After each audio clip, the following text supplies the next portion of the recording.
আপনার কাছে কি কিছুই ভালো লাগছে না? জীবন যেন কোথায় হারিয়ে যাচ্ছে। কি করছেন কিছুই বুঝতেছেন না। আপনার কাছে কেমন জানি উদাসীন উদাসীন লাগতেছে। আপনার কাছে এই রকম লাগার মানে হচ্ছে আপনি গুনার অন্ধকারে নিমজ্জিত হচ্ছেন। তাহলে এখন কি করবেন?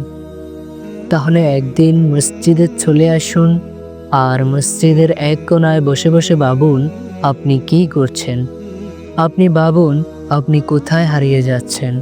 আপনি ভাবুন আপনার গুনাহ কতটুকু হয়েছে।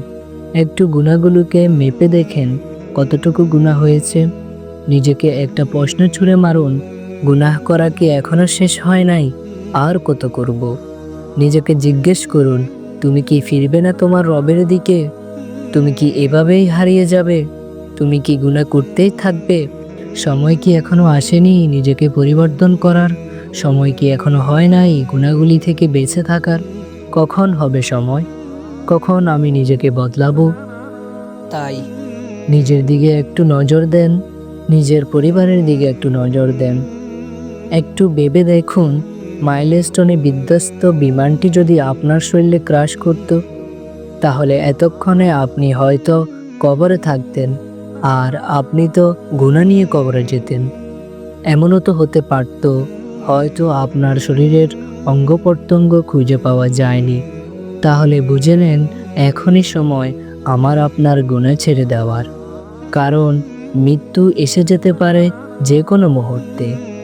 এমন কি হতে পারে না এখন একটা বিমান আপনার গায়ে ক্রাশ করলো আর আপনি মারা গেলেন? এখন আপনার প্রশ্ন থাকতে পারে, আমি তো এখন নিরাপদ। এখন আপনিই ভেবে দেখেন, মাইলস্টোনের শিশুরাও তো নিরাপদই ছিল, মাত্র কয়েক সেকেন্ডেই সব শেষ। তাহলে বুঝে নেন আমার আপনারও হয়তো মৃত্যুর সময় ঘনিয়ে এসেছে।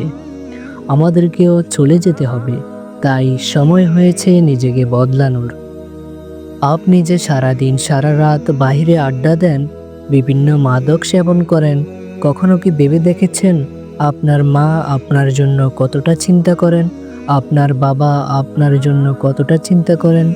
তারা আপনার জন্য এই পরিমাণ চিন্তা করেন যা বলার বাইরে। তারা হয়তো তাদের মনের কষ্টগুলি বলতে পারেন না। তাই আপনার পরিবারের দিকে একটু নজর দিন, আপনার মা বাবার দিকে একটু নজর দিন, নিজের দিকে একটু নজর দিন।